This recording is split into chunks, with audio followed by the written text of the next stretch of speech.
Hi, welcome back to True Story. Today's guest is an MMA pioneer, Enson Inoue. Enson, thanks so much for joining us. Right on. Glad to be here, man.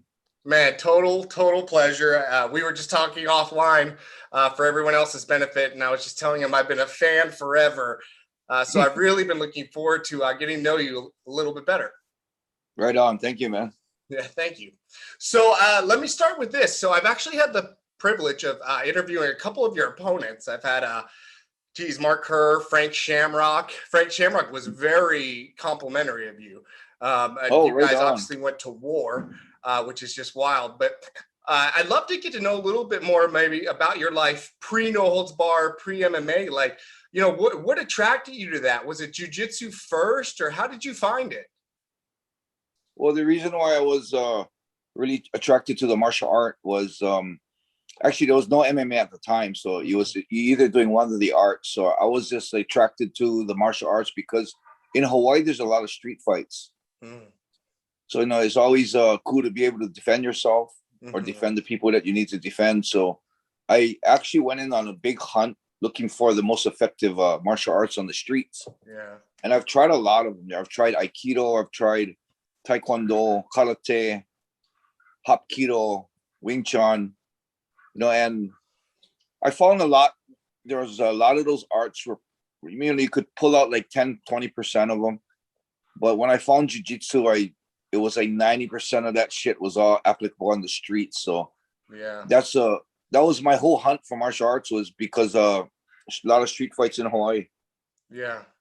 Yeah. So self-defense is sort of what led you Yes. to it, right? And Yeah, so so did you and self-defense. your So brother start at the same time? Because he was also a fighter, right? no, Egan actually was he started a lot later than me. Mm. We were actually doing it when we were kids. We were doing karate when we were kids, but Yeah. karate is more of a sport. Mm-hmm. So we're learning the katas and that kind of stuff. Right. Egan continued in karate, but as we got older, we broke off into different sports. Like we played baseball, basketball, and our big sport that we really excelled in was racquetball. Wow. Wow. Yeah. Amazing. So Egan was actually number one in the world at the time, and he Wow. just stuck with the sport. And I'm the one who, wasn't as good as Egan, so I went and branched off into jiu-jitsu. Mm.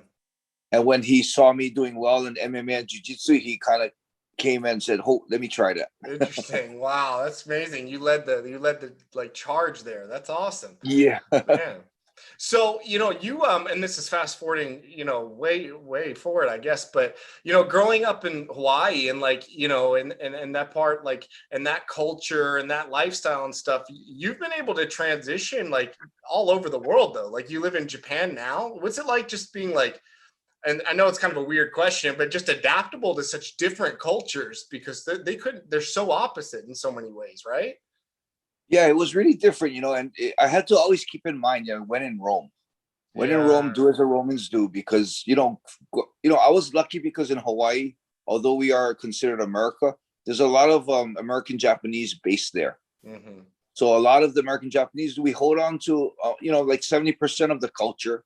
Yeah. So when I came to Japan, it wasn't that much of a culture shock. Okay. Yeah, so it wasn't that bad. So yeah, I was Good. lucky with that. And it's still a lot different. When I come back and forth, even in the gyms, the way they are in Japan and the way they are in America or other parts of the world is really different. Right. Totally different gym culture, etiquette, stuff like that. I'd heard you Yeah, talk about it before on Joe Rogan, like how you have to cover up tattoos and things like that. yeah. In the regular sports clubs, and most of the gyms, they don't like the tattoos and they don't like yakuza's training. Right. But my gym was different. I allowed tattoos, I allowed yakuza, I allowed underworld people to train. Mm-hmm. But Japan, there's a real strict policy on that. So, I can't really complain because when I got all these tattoos, I knew the policies. So, Mm-hmm. I accepted that I probably would have to, in the midst of summer, wear a long sleeve Right. hoodie and long pants. So I kind of Right. accepted that. So it's okay. Right. Yeah, I kind of no, I understand exactly. Um, Kind of one thing I'm really fascinated about, and I always, when I get the opportunity, I ask everyone like that I have an opportunity to ask this, and you were a big part of this, but can you share a little bit about your experience fighting in Pride? I mean, maybe a specific fight or just Pride in general, but it was just such a spectacle. It was such an amazing time in the sport. And I mean, it's really hard for, I think, MMA fans to understand now, you were in arenas. So, and it was something that was like a week-long event sometimes. It wasn't just one evening. It's just amazing as a fan. So can you share what it was like, just the whole Pride experience? Well, to start off with, there was a clause in the contract of Pride saying that we will not test for steroids. Which is crazy, right? So that kind of sums up the whole atmosphere. It was, they wanted big, strong monsters, just, spectacles in there. Yes. The whole event was amazing. Like they would take care of us like celebrities. And the thing is, I always said that, whenever we had like the ring entrance or the opening ceremony, it almost felt like you're standing in a movie set. Really? Yeah, it was awesome. The fans are awesome. It was really, I think, up until now, even till now, one of the best times in mixed martial arts history. Sure, I agree. Well, it really had everything, and there was the spectacle, the show. Mark Kerr detailed that same thing. He said when the drums would pound, he could feel the floor reverberate, and it was like the only thing in the world existed. Everything kind of stopped, and that gave me goosebumps to think about. Yeah, it was like that, man. It was like Mark Kerr probably said, as the drum started, the announcement started, the crowd started cheering. It was I think it was good for us fighters because it gave us that raw excitement that, hell yeah, this is going to happen now. We're going to put on a show, Yes, yeah, for sure. And there were two fights I had to ask you about, but if nothing else, there's one.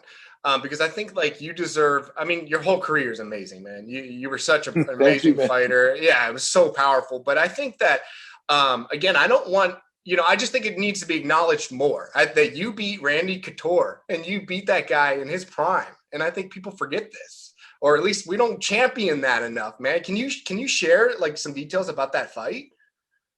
Yeah, when I got the Randy Couture fight, it was really frustrating for me because every interview I did was all on that, oh, you're fighting Randy Couture. Like, are you going to be okay kind of thing? And for me, I accepted the fact that, yes, Randy Couture was probably better than me. On any given day, I think Randy Couture would beat me 99 times out of 100. But I also understood that whenever you walk a road, there's only one road that you can walk. And regardless if Randy Couture had 99 roads to victory, I had one, and if I concentrated on walking that one road, then the 99 didn't matter. Yes. And, I think I like to say, my whole life, even the way my life is, I love what I'm doing and who I am. A lot of my life, like that fight was, I think there was a lot of luck involved. The timing of everything, I mean, I trained a lot of Greco-Roman. When I Greco-Roman with him, the idea of me getting his arm shucked up by his head was just a real lucky experience. Because of that, he threw me to the ground, which was my turf. And, although he was at UFC 13 and saw me armbar Royce Alger, I thought he was going to be a lot more cautious on armbar. So if you watch that fight again, when I swiveled my hips for the armbar, I didn't swing my leg over right away because I didn't know if he was baiting me, if he was going to put that arm out when I did and pass my guard. So I actually stopped the knee by his head. And then when I felt him grab his other hand behind my head to pound, I knew that arm was up there enough that I could secure it. Wow. And that's when I actually was a little surprised, because I remember when I armbarred him and I felt his arm popping, I was thinking to myself, holy shit, I'm popping Randy Couture's arm. And then when he started tapping my leg, I was like, shit, Randy Couture's tapping. It was so quick. Kind of a neat feeling that, I believed in myself, but when it actually did happen, I was like, wow, shit, I actually did it, Yeah, of course. Yeah, of course. And it's so amazing to hear you tell that, because I can remember it vividly in my mind. And again, at that time too, it was like, yeah, the ground was certainly more your domain, but the UFC and Randy Couture was his turf, you know? Yeah. And you were coming over, and I knew who you were, certainly. So man, I was so excited about that fight. And it's one of those things that I'm like, man, we got to remember, like, Enson, man, like, that was just an awesome night. That was a great fight.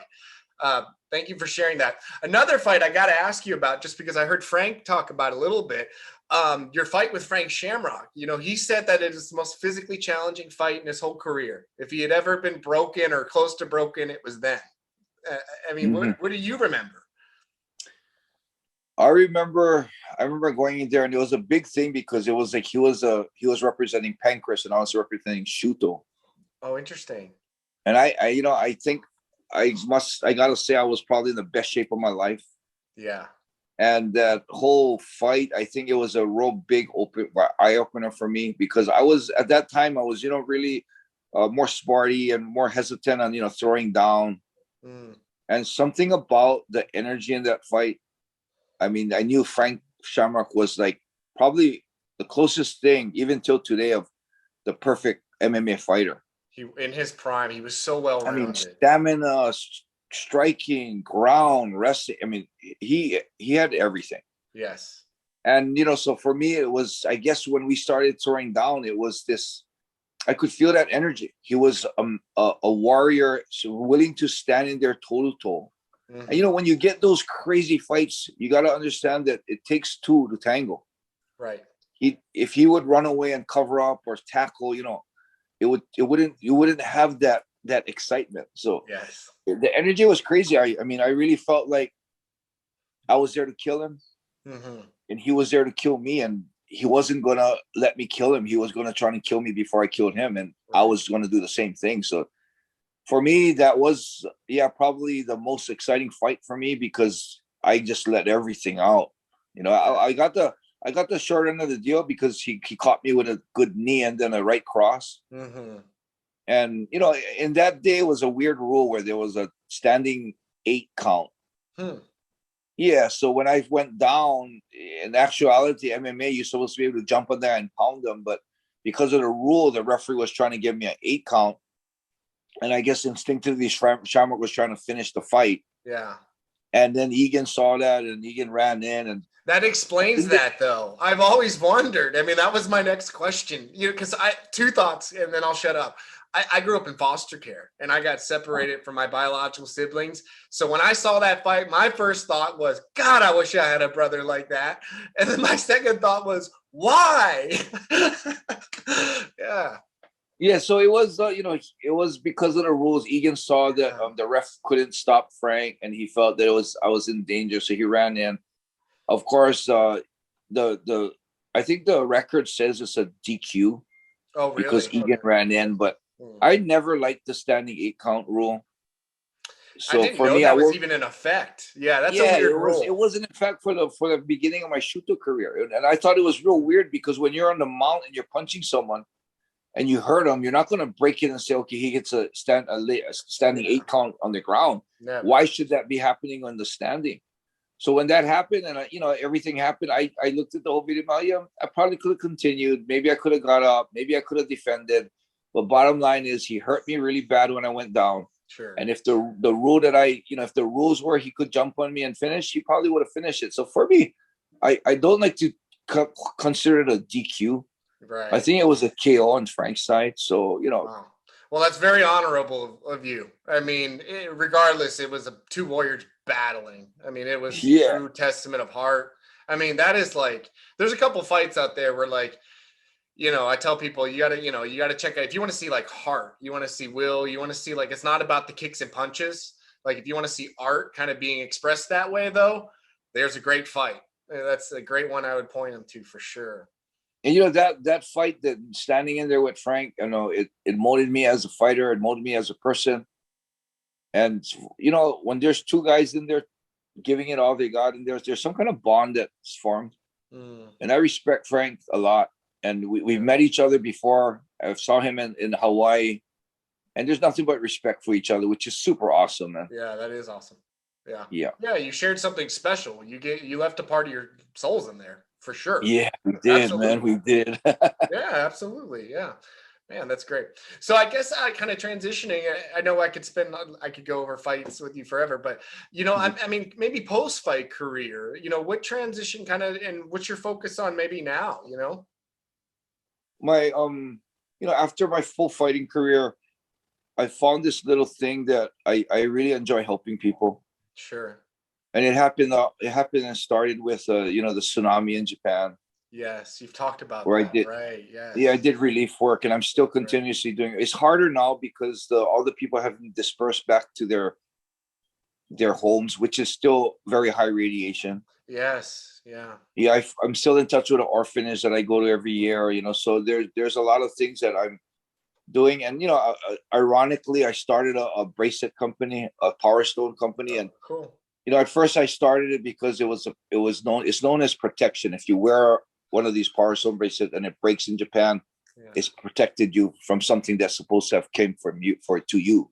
Wow. So I started doing that, and I didn't realize there were Power Stones. And now throughout the 10-12 years that I've been doing this, I've learned about the Power Stones. And placebo, call it what you want. I've seen results in customers. I've seen people come in for for arthritis. I give them the calcite bead. I make them a bracelet that's the properties for joints. Yeah. And they come back the next week saying that their joints aren't stiff anymore. There's so much testimonials on that. Yeah. Whether people believe it or feel it or not, I mean, if it's working for people, whether it's in their mind or what, I feel like it's helping people. And I just found that a lot of things that I do in my after fight life is all about gearing towards helping people. And I think that's what I enjoy. And I think that's what I'll be doing till the day I die. Yeah, that's amazing, man. That's amazing. And where can we find the bracelets? Let me ask that first. If somebody wants to order. I have a homepage, destinyforever.com. Okay, great. I'm going to order one for sure. I believe in all that stuff, man. I think I agree. If it works for somebody, even if it's anecdotal, it works. And I really believe in the older I get, the more I believe in the restorative, of nature. I think that there's organic things that this world, call it God, the universe, they gave us. And I think it's okay to try that stuff too, to heal.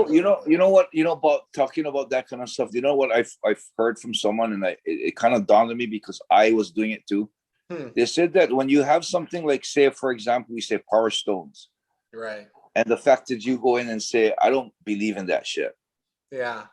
There was someone that said something right there, you've created a wall. They're so close-minded. Yeah. That if it does work, that negative energy has just blocked the stone's ability to work for you. And it ran into my regular life because when I was sitting there thinking that, wow, that's pretty cool. I remember a friend asked me about, have you ever been hypnotized? Mm-hmm. And I was like, that shit's all bullshit. They planned that shit. That's all bullshit. And then I haven't been hypnotized yet, but they're actually offering to have me do it. And I was thinking to myself, oh, wait a minute.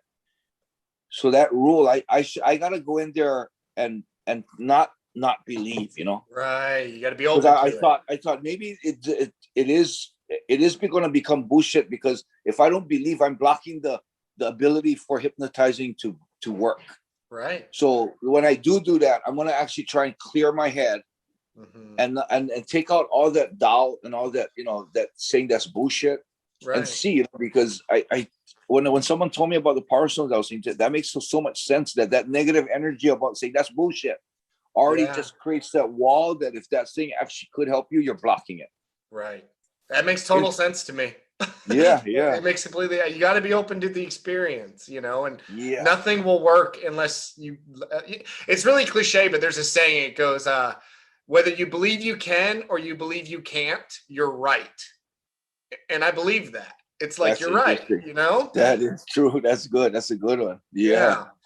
Man, thanks for sharing that too. That's great. That's awesome. Where can people reach out to you if they, just want to reach out to support you or to speed, especially to support your endeavors around, helping all these folks from the tsunami relief and all those efforts? For people who want to donate to the tsunami relief, it's I have a Enson Inoue Foundation. Okay. So if you Google Enson Inoue Foundation, and I'll include that link. I'll definitely include that link as well. And other than that, you can reach out to me on my my Instagram, Facebook, Twitter. I've also started, this day and age about YouTube. I've actually started you know, a YouTube channel so they can reach out to me on that. I personally do all that. I don't have anyone doing my stuff for me. I look at every single message, like your message. I saw your message. Everything on YouTube, I go through all the comments and answer the comments. So anyone that goes on, I mean, I can't seem to get a blue check on anything on Instagram or Twitter, but it's weird. Me either. I've been working really hard. I know. Yeah. I did all that thing, you know, sent in the picture of the passport or the driver's license, and you know, and it's like, I guess I'm not enough of me. I'm not me yet, you know. You're a living legend. That makes no sense to me at all. Me, I get it. Like you, that makes no sense at all. Yeah. It's crazy. I know. But that's look, it's amazing that you actually do correspond with fans that way. Like, that's awesome. I mean, again, much admiration for you. Like, you've done a lot in your life and you have a lot to give, and you're still also really sharp and with it. And you have a lot to give. You have a lot to offer. Well, you know, without you guys, without the fans, we wouldn't be needed. And that's what fighters need to understand, is you always have to make time for your fans, because one, if they didn't cheer for you, the promoters wouldn't want you. Sure. Two, you know, when a fan comes up to you and asks for an autograph or a picture, you know, the fighters don't realize that a little autograph that takes 5 minutes or not even like 30 seconds out of your time, a little pose for a picture that takes another 10 seconds. You know, the amount of joy and the amount of gratitude that you can create for somebody is not even compared to what your effort is. Yes. Very and, you know, true. these fans got to remember that, you know, that the fans would make them who they are. And forever, you know, when fighters turn away fans, it's like, man, you guys just forgot where you came from. Yeah. No, it's a lesson there for sure for fighters. And listen to hear from the man, from Enson. He's OG and he's been there and he's walked the walk for sure. Yeah. No, I agree with all of that, definitely. And you're right, man, because if I would have met you when I was 16 years old, I mean, first of all, watching you fight stayed with me forever. Like, again, that's what led us to this in this moment, you know? And so for sure, that left an impression on me forever. And what you left in there and what you showed, the way you exhibited your heart, your soul, your will. And I never fought, you know, I competed in wrestling and jiu-jitsu. So I know what it's like to be a competitor, but I've never fought. So I have such admiration for the guys that made that kind of walk and sacrifice. It's different. And it needs to be treated like at a level higher of respect. I feel like I just do. Thanks, man. Yeah. Thank you again. So with that, again, thank you so much, Enson Inoue. This is True Story with John Gibson. Thank you again. Right on. Thanks for having me. My pleasure. Thank you.